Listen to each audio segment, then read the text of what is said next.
Suster, ibu bapak, saudari-saudaraku yang terkasih, hari-hari ini Injilnya adalah Yohanes. Kalau bapak ibu mudah mengerti, berarti bapak ibu itu termasuk seniman. Karena bahasa, diksi, pilihan kata Yohanes ini tidak mudah. Dan hari ini pun kita mendapatkan pewartaan demikian. Jikalau kamu tetap dalam firman-Ku, maka kamu benar-benar murid-Ku, dan kamu akan mengetahui kebenaran, dan kebenaran itu akan memerdekakan kamu. Kamu tetap dalam firman-Ku. Kalau dalam bahasa gereja, tetap tinggal itu 3 bulan. 3 bulan minimal atau bahkan lebih bertekun dalam sabda. Lalu di sini dikatakan, maka kamu benar-benar murid-Ku, maka kamu benar-benar anggota paroki itu, anggota lingkungan itu. Ketika minimal 3 bulan. Dan kemudian, dan kamu akan mengetahui kebenaran. Ketika kita bertekun dalam sabdanya, kita akan mendapatkan kebenaran. Lalu Tuhan melanjutkan, kebenaran itu akan memerdekakan pribadi-pribadi yang dikuasai, dinaungi, diterangi oleh sabda. Dia menjadi pribadi-pribadi merdeka. Artinya apa? Hidupnya tidak ada drama. Yang dipikirkan adalah, kalau ya, katakan ya.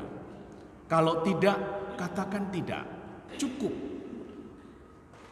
Dan kalau kita mau belajar untuk bertekun dalam sabda, seringkali sudah berapa ribu sabda yang kita dengar. Namun berapa yang berdaya, yang berpengaruh dalam hidupku? Mungkin kita baru dalam tahap pertama. Karena tahap untuk mencecap sabda paling tidak ada 3, supaya mudah kita buat singkatan MRI. Yang pertama adalah membaca dan merenungkan. Itu tahap pertama. Apakah kita juga sungguh-sungguh membaca, merenungkan? Merenungkan itu kemudian mencoba menghubungkan dengan kehidupan sehari-hari, sehingga kehidupan sehari-hari diterangi oleh sabda. Itu tahap pertama. Lalu tahap kedua adalah repetisi. Repetisi itu membuat garis tebal. Membuat garis tebal di pikiran dan juga di hati dan juga di kolbu. Diulang-ulang sehingga sampai menjadi milik sabda itu. Dan yang ketiga yang lebih tidak mudah lagi, yaitu imajinasi atau kontemplasi. Ini semakin membuat orang kadang bingung. Lah gimana mau mengimajinasikan Romo? Lawong bacaan 2000 tahun yang lalu, bacaan tentang sabda Tuhan. Nah, butuh kesabaran, butuh latihan.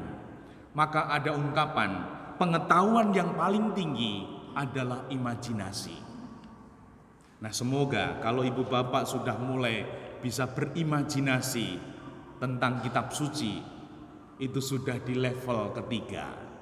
Menuju kepada kontemplasi, melibatkan diri dalam sabda itu.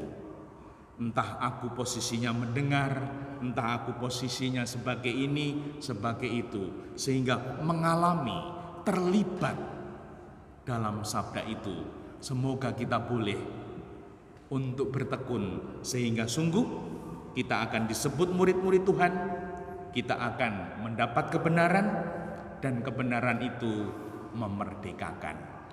Maka pribadi-pribadi yang melibatkan dalam Injil suci, dia berseri-seri karena mengalami kasih Tuhan yang ilahi. Dimuliakanlah Tuhan kini dan sepanjang masa.